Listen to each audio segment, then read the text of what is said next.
Welcome to this month's edition of the SureCloud Threat Briefing. I'm joined, again, as per usual, with Hugh, one of our senior security consultants. But also this month we have an additional presenter for you. So those who've tuned in on a regular basis will understand that Hugh and myself have been doing this for a little while. But we are also joined by Arron today. So Arron, I don't know if you've got 30 seconds or so just to introduce yourself to the listeners here and what your role is here at SureCloud.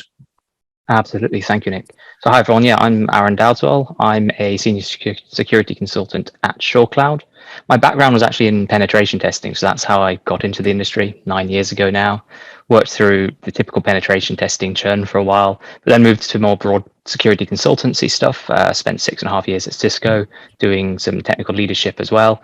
And then I found my way to SureCloud after that. And currently I work here across a wide range of technologies and assessments and consulting engagements, focusing on security from risk assessments to some penetration testing and phishing engagements, training and awareness, security architecture. And I've also just taken on the responsibility of our own internal information systems management. So acting as our internal CISO as well. So various different responsibilities, a bit of a jack of all trades is how I would describe myself, and master of none perhaps, but we'll see.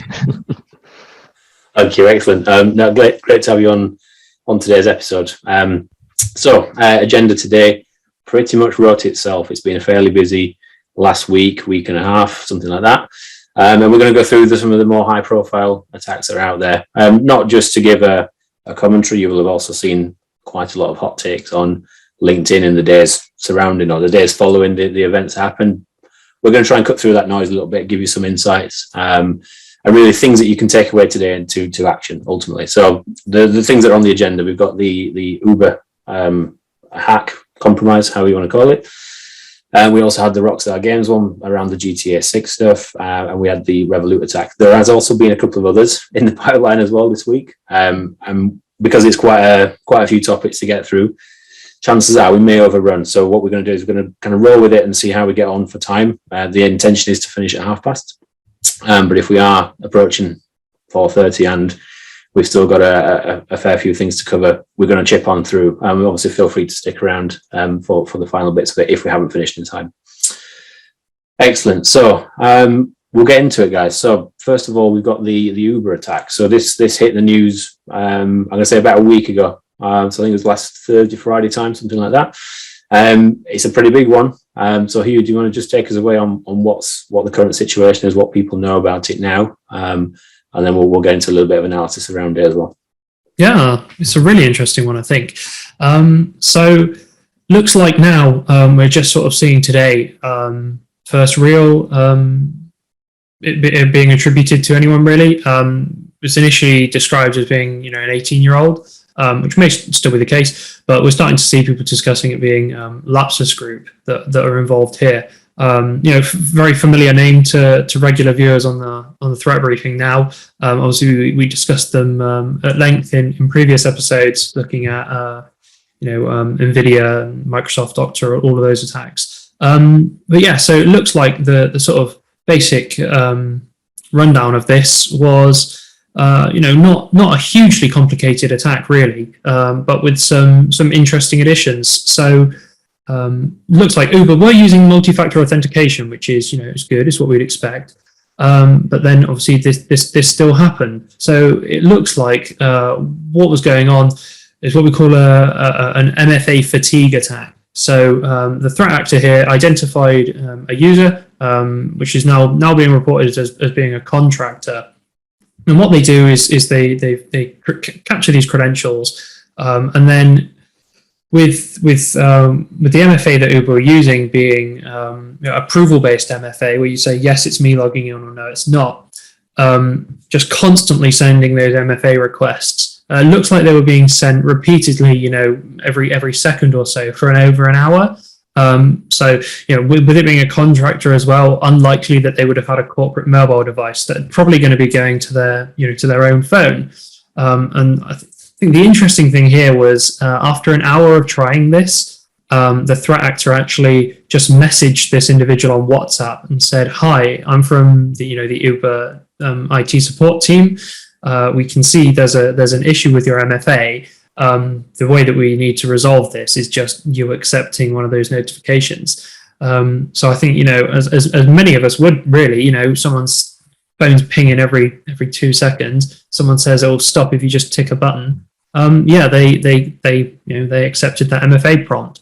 Obviously, that then lets this threat actor in, and the story really gets worse for Uber from there. It seems, you know, that gave the threat actor initial access to Uber's VPN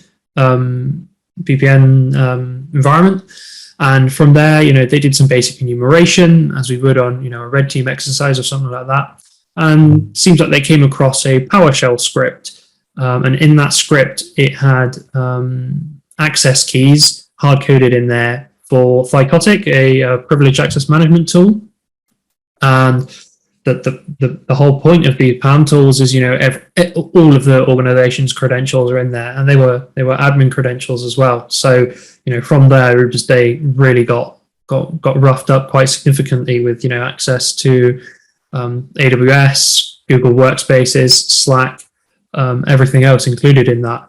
I think quite notably also, you know, their HackerOne, you know, bug bounty platform credentials for that as well. So not only does this threat actor now have this way in, they've suddenly also got all of the historic you know, vulnerabilities that Uber remediated, as well as every other current security issue that's been reported to them that they, you know, might be yet to triage or working at in progress. So even battening down all the hatches and getting rid of them, you know, they've still then got to patch the entire backlog of security issues that have been reported to them before they can really relax. So yeah, not a very pleasant attack for anyone that's working there, I'd say.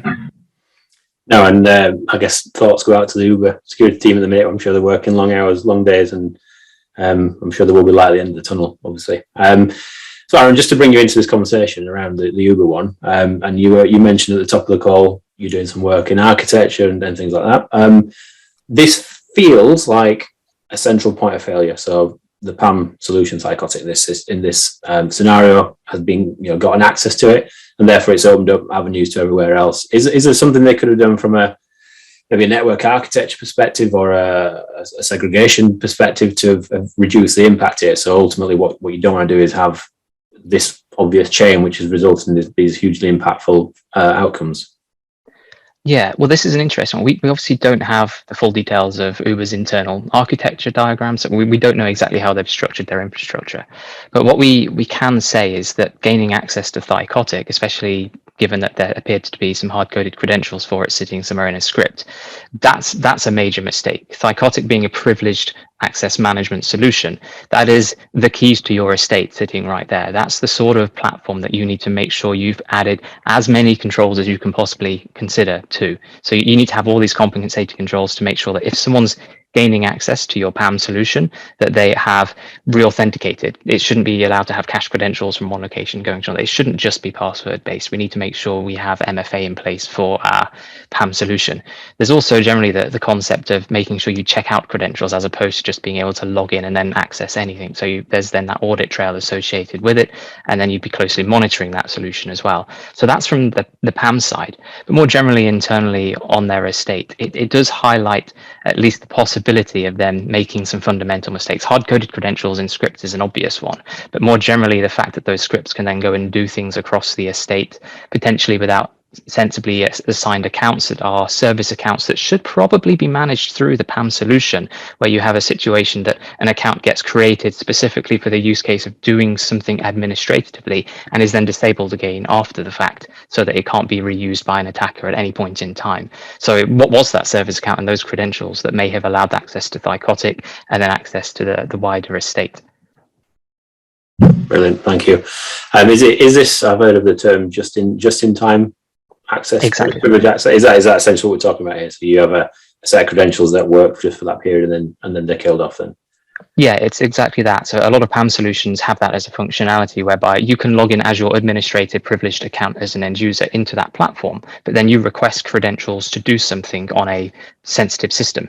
And those credentials are generated in real time for you. Normally your access is then monitored as well through whether it's screen recordings or just access times and logs of commands and things like that. And then the moment you end your session with that administrative task, those credentials get discarded and are again just centrally managed in that platform.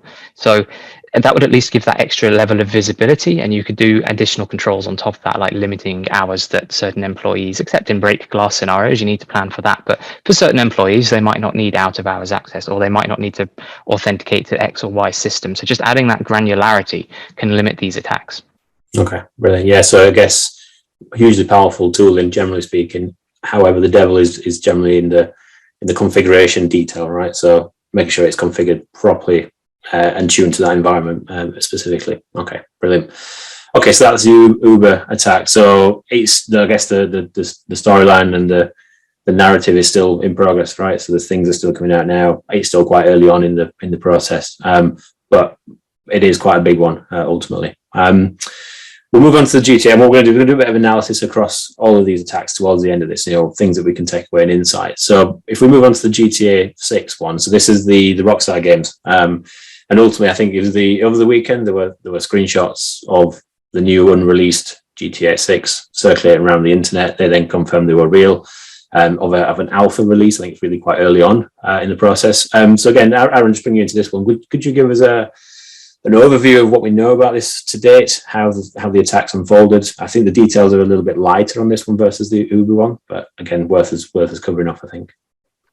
Yeah, absolutely. The details are a little bit lighter, but that's partly because the attack is, in theory, even simpler than the Uber attack. So just for a bit of context, Rockstar Games are the game developer. They're a pretty big titan in the gaming and entertainment industry. All their products that they release tend to get a lot of interest in them, as we've seen here. This is why it's become quite a well-known hack. All of a sudden, it was plastered all over various news websites, including places like BBC News and all the typical entertainment magazines.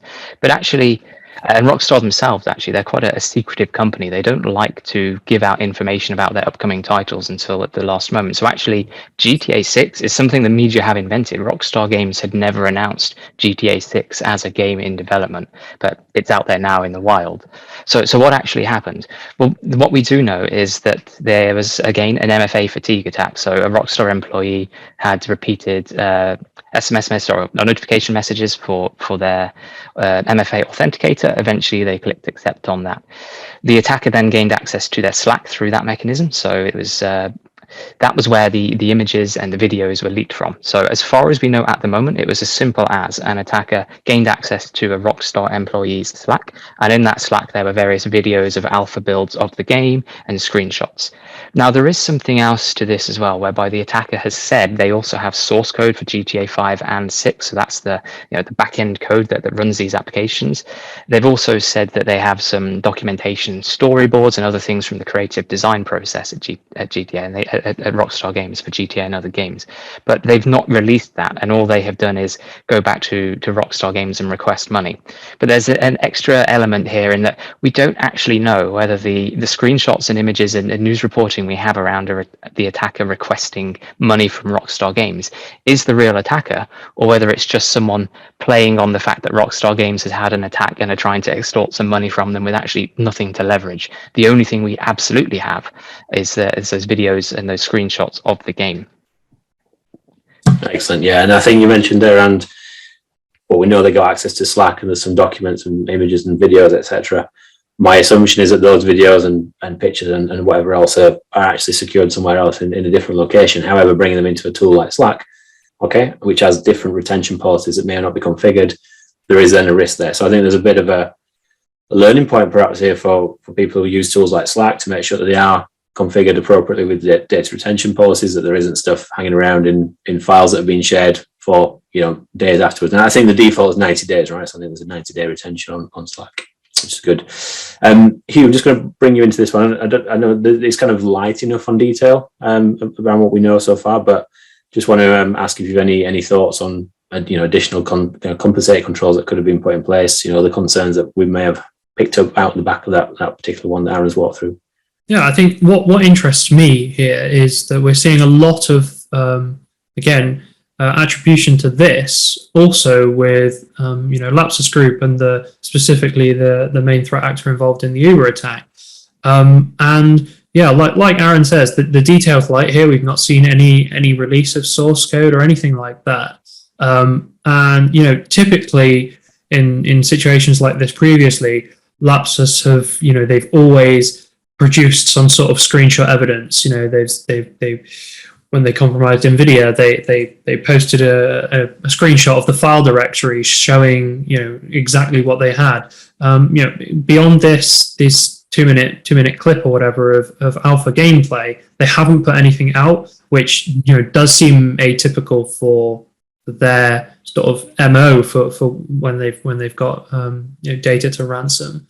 In terms of the competent controls, again looking at MFA fatigue, that is certainly in this case only really applies to that approval based MFA.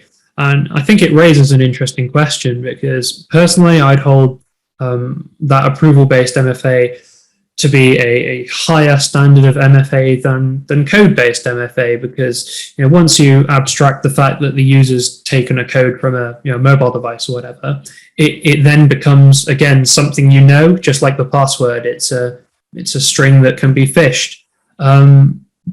So would typically consider that to be a weaker form of MFA.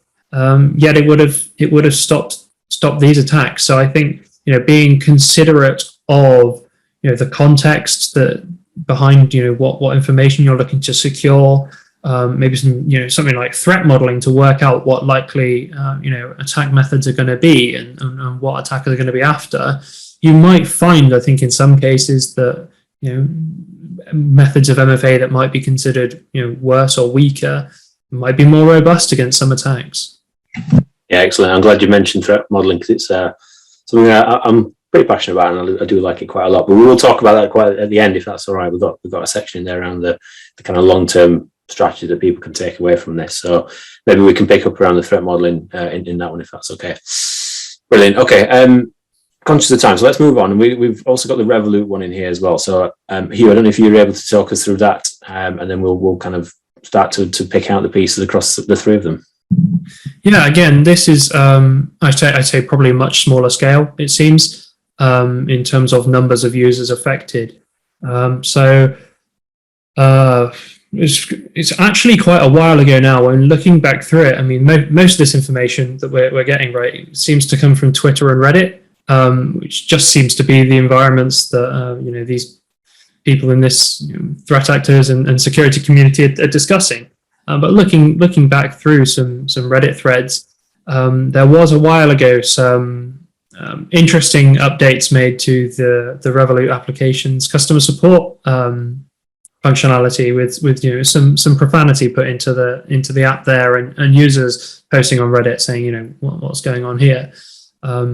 And then a few days after that, there was another thread posted saying that a user had been contacted via a Lithuanian language support team at Revolut, telling them that 0.19% of users had their data compromised. Nothing financial. Obviously, that's typically we're seeing that financial information is a completely different league in terms of the security than personal data. But yeah, that their personal data had been compromised, and they were letting them know. Only a few users really affected by that, it seems. And I think the wider world got to know of that when Revolut reported the attack to their local information commissioner. But yeah, again, an interesting one to look at there, and just to consider what's going on. I don't think the response to the wider Revolut user community doesn't seem to have satisfied some of the user base. A lot of people saying, why am I not being contacted about this? How's my data? How do I know if I'm affected?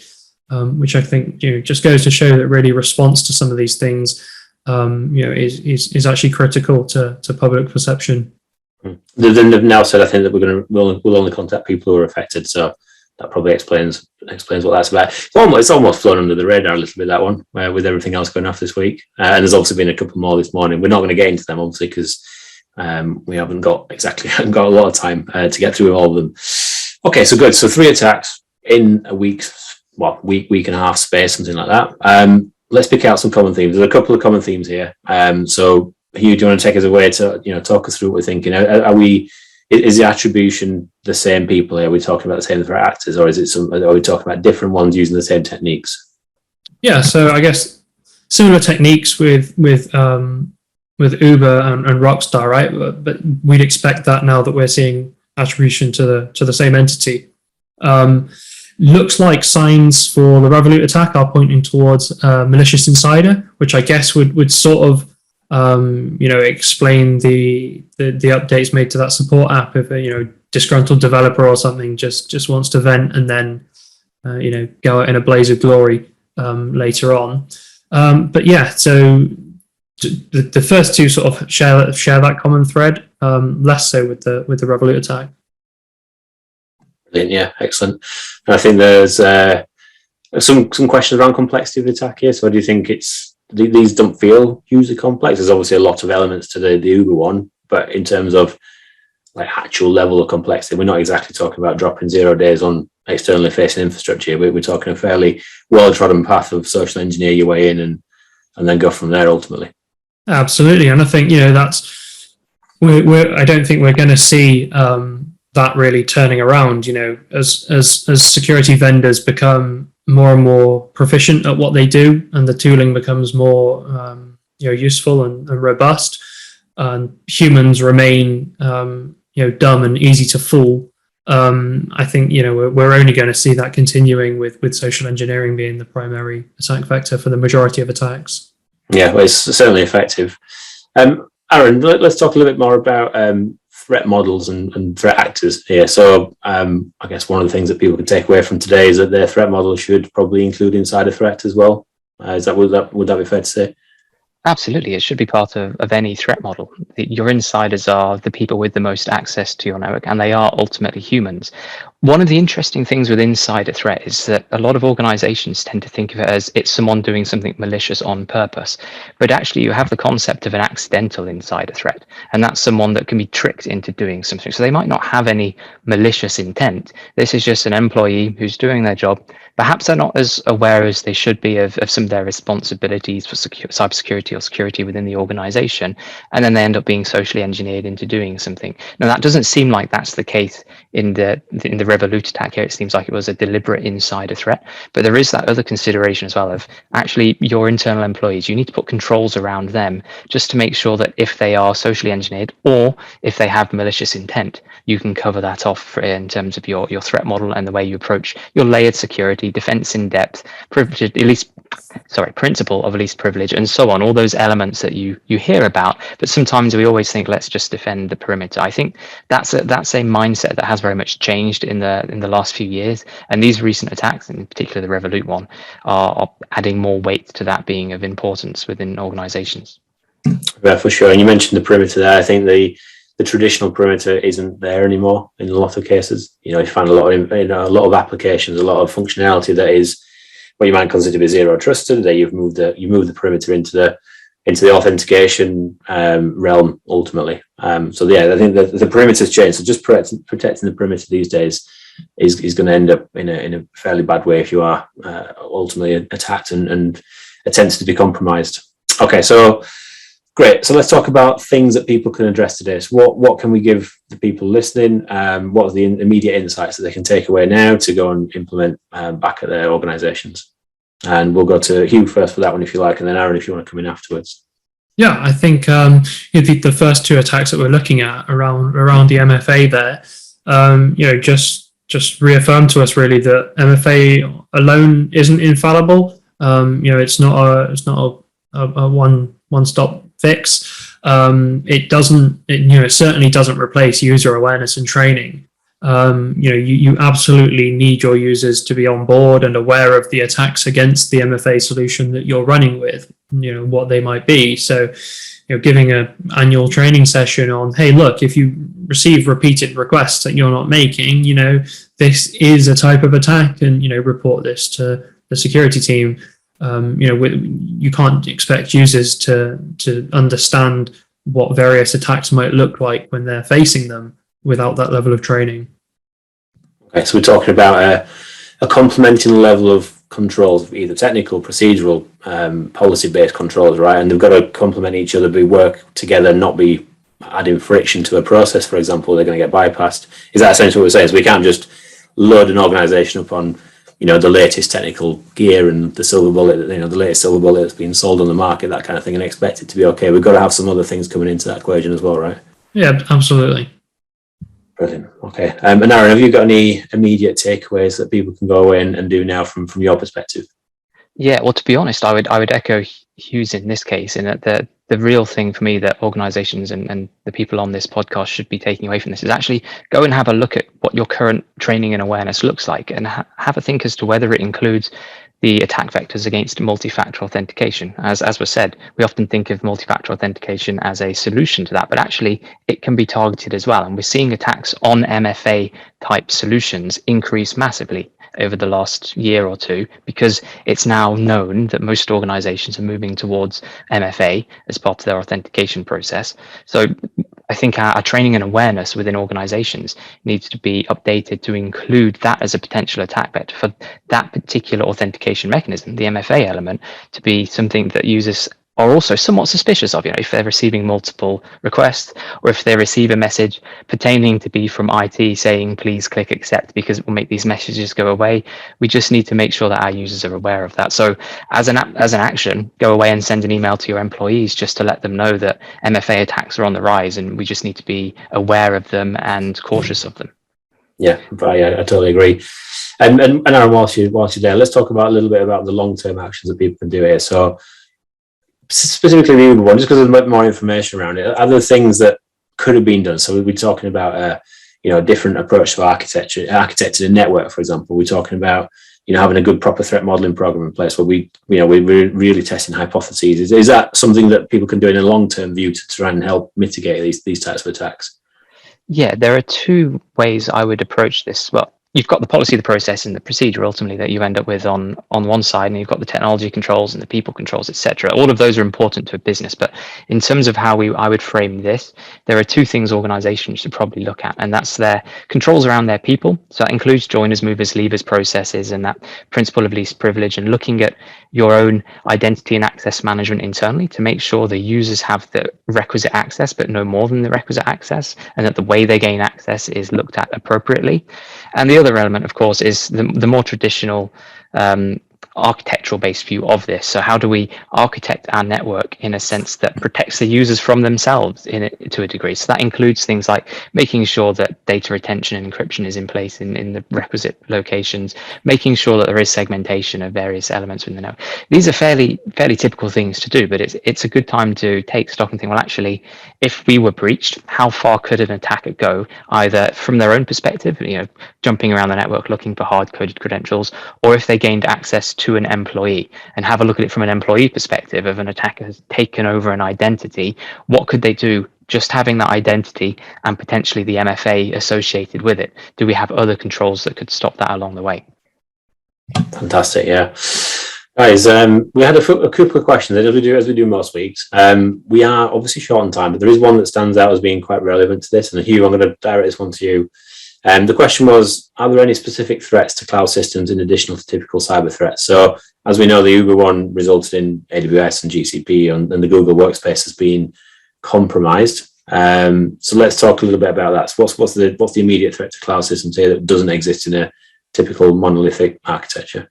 Yeah, so I think one of the easiest ones and sort of most unique to cloud environments is the potential for threat actors to jump on your cloud environment, and typically they will look to see what regions are being used by an organization, see if there are any regions that don't have all of the logging and monitoring enabled in, jump into those, and then spin up an absolutely massive EC2 instance and get to work mining cryptocurrencies on it.